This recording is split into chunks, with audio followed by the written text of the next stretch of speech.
Halo sahabat, kita jumpa lagi di Mr. Avocado Channel. Pruning atau pemangkasan adalah salah satu aspek penting dalam budidaya tanaman alpukat.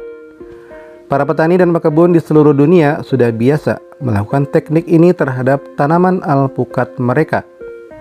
Selain untuk memperindah dan menyeimbangkan bentuk tanaman, pruning pada dasarnya adalah perlakuan yang ditujukan untuk mencapai manfaat dan tujuan tertentu. Apa saja manfaat dari pruning? Tayangan video kali ini berisi informasi mengenai manfaat pruning bagi tanaman alpukat.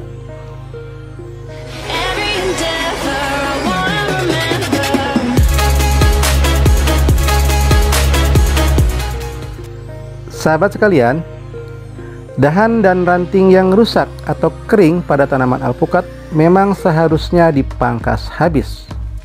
Namun, itu pun belum cukup. Ada kalanya perlu lebih berani memangkas dan menjarangkan bagian-bagian tanaman yang masih sehat. Tujuannya adalah agar udara, sinar matahari, air hujan atau air siraman bisa menembus ke semua bagian dalam tajuk tanaman secara menyeluruh. Upaya pemangkasan atau pruning ini sangat membantu pertumbuhan tanaman supaya sehat, subur, produktif, dan berkualitas. Setidaknya ada 10 manfaat pruning bagi tanaman alpukat. Pertama, mengatur dan mengarahkan pertumbuhan tanaman. Ada kalanya tanaman alpukat kita tumbuh di tempat yang salah, misalnya dekat dengan dinding rumah, sehingga sebagian tanaman kurang mendapat paparan sinar matahari secara langsung. Akibatnya, bagian tanaman tersebut tumbuh lambat, sementara bagian tanaman lain yang memperoleh paparan sinar matahari tumbuh lebih cepat. Dampak dari semua itu, bentuk tajuk tanaman pun menjadi tidak beraturan dan komposisinya kurang seimbang. Pada saat seperti itulah, pruning perlu dilakukan agar tampilan dan bentuk tanaman sesuai dengan tampilan alaminya. Atau sebaliknya, jika kita menghendaki agar bentuk tanaman bisa berbeda dengan bentuk aslinya, maka pruning adalah pilihan yang tepat. Inilah yang disebut dengan topiary. Topiary adalah seni memangkas tanaman yang lahir di Eropa pada abad ke-14. Tanaman topiary biasanya baru dibentuk setelah tanaman tumbuh mencapai usia dan ketinggian tertentu. Sebab bila pruning dilakukan pada saat tanaman masih berusia muda, selain batang utamanya belum meninggi, ranting dan daun-daunnya pun belum cukup lebat sehingga sulit untuk dibentuk. Kedua, mencegah tanaman terlalu tinggi. Umumnya, jika dibiarkan, tanaman alpukat bisa tumbuh hingga mencapai ketinggian 10 meter. Pohon yang tinggi tidak akan menjadi masalah jika jumlahnya cuma 1 atau 2 pohon saja. Namun, berbeda halnya jika pohon tumbuh dalam skala kebun dengan jumlah populasi yang banyak. Pohon yang terlalu tinggi tentu akan merepotkan dalam pemeliharaan, perawatan, dan pemetikan hasil panen. Oleh karena itu, pruning perlu dilakukan agar tinggi tanaman sesuai dengan yang kita harapkan. Ketiga, mencegah terjadinya iklim mikro. Yang dimaksud dengan iklim mikro adalah kondisi iklim pada area terbatas di sekitar tanaman antara ujung akar hingga ujung tajuk, yang ditandai dengan suhu dan kelembaban yang berbeda dengan lingkungan di sekitarnya. Pada area cabang dan ranting yang rimbun di sekitar bagian dalam pohon, biasanya udara lebih lembab, dan ini akan menjadi sarang berkembangnya hama dan penyakit tanaman. Umumnya, gangguan hama atau penyakit menyerang ruang tajuk tanaman yang kondisinya kotor karena debu, lembab, dan gelap karena tidak terpapar langsung oleh sinar matahari. Pruning atau pemangkasan pada cabang dan ranting yang rimbun akan dapat menciptakan kondisi lingkungan yang bersih, terbuka, dan sinar matahari bisa melakukan intersepsi langsung, sehingga mencegah udara lembab di sekitar pohon. Ini akan menekan perkembangan hama dan penyakit tanaman, khususnya jamur. Jamur atau hama akan menjauh dari lingkungan yang sirkulasi udaranya baik dan terjangkau oleh sinar matahari. Keempat, meremajakan dan menguatkan tanaman. Tanaman yang dibiarkan tumbuh alami apa adanya pada suatu saat bisa mengalami malnutrisi.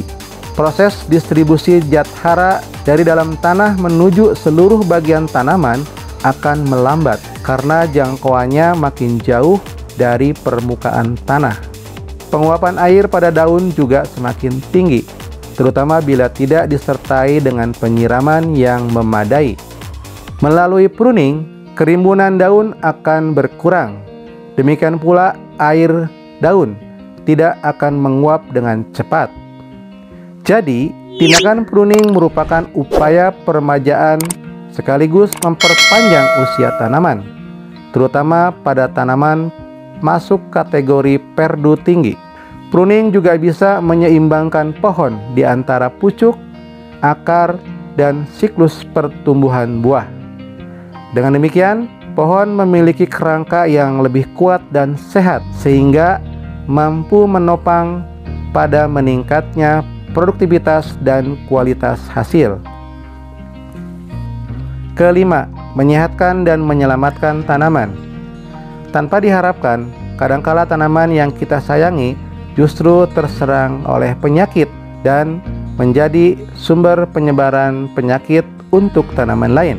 Gangguan hama seperti kutu, ulat, bekicot, semut, dan belalang yang gemar menyerbu dan melahap daun, batang, bunga, bahkan akar bisa kita tanggulangi dengan pestisida. Akan tetapi, bila tanaman diserang oleh penyakit akibat jamur, bakteri, atau virus yang menular, maka tak ada pilihan lain. Penanggulangannya adalah dengan melakukan amputasi. Caranya, potong dan pangkas bagian yang terkena penyakit dan yang dikhawatirkan akan menjadi tempat penularan pada tanaman lain. Bila perlu, pangkas habis pada pangkal cabang dan hanya menyisakan batang utama saja. Keenam, merangsang pertumbuhan bunga dan buah. Tentu akan muncul pertanyaan, benarkah pemangkasan atau pruning bisa mempercepat pembungaan? Bagaimana penjelasannya? Jawabannya tentu saja bisa. Dengan dilakukan pruning, maka cabang tidak akan tumbuh terus-menerus. Tunas atau pucuk batang yang dipangkas akan menghentikan dominasi apikal atau ujung tanaman. Di saat yang sama akan merangsang tunas-tunas baru tumbuh yang akan menghasilkan bakal bunga. Keadaan ini membuat nutrisi yang diperoleh tanaman akan digunakan fokus untuk pembentukan bunga dan buah. Ketujuh, meningkatkan efisiensi dan efektivitas penggunaan sarana produksi pertanian. Pemangkasan cabang yang tidak dikehendaki membuat penggunaan pupuk dan obat-obatan yang digunakan akan lebih efektif atau tepat sasaran dan lebih efisien atau hemat. Pemberian pupuk akan langsung terdistribusi dan terkonsentrasi pada bagian tanaman yang dipelihara atau produktif menghasilkan buah. Pada gilirannya, penggunaan pupuk bisa dikurangi dan biaya produksi khususnya untuk pengadaan pupuk dan obat-obatan pun bisa dikurangi. Kedelapan, meningkatkan kualitas buah. Pruning menjadikan pohon lebih responsif terhadap aplikasi pupuk sehingga tumbuh relatif lebih baik daripada yang tidak dipangkas atau dipruning. Di Afrika Selatan, pemangkasan meningkatkan kandungan mineral buah seperti fosfat, kalium, kalsium, dan magnesium yang mengarah pada kualitas buah yang lebih baik. Jadi dengan lebih banyaknya kandungan mineral, maka kualitas buah yang dihasilkan oleh tanaman alpukat kita relatif akan lebih baik daripada yang tidak dipruning. Kesembilan, mencegah terjadinya hutan pohon yang liar. Pohon alpukat yang dibiarkan berkembang secara alami akan tumbuh, menyebar, dan menciptakan ruang mati yang tidak produktif di dalam area pohon. Pohon alpukat yang banyak akan tumbuh bersaing dengan pohon lain, mencapai ukuran yang lebih besar. Akibatnya, pohon yang tidak dipangkas atau tidak dipruning bisa menjadi hutan liar yang kurang produktif. Dengan pruning, semua itu bisa dihindari. Kumpulan pohon akan menciptakan taman alpukat yang indah dan tertata rapi. Kesepuluh, meningkatkan profitabilitas atau keuntungan. Tentu saja, ujung dari semua manfaat pruning adalah tercapainya keuntungan yang optimal dari usaha kita menanam alpukat.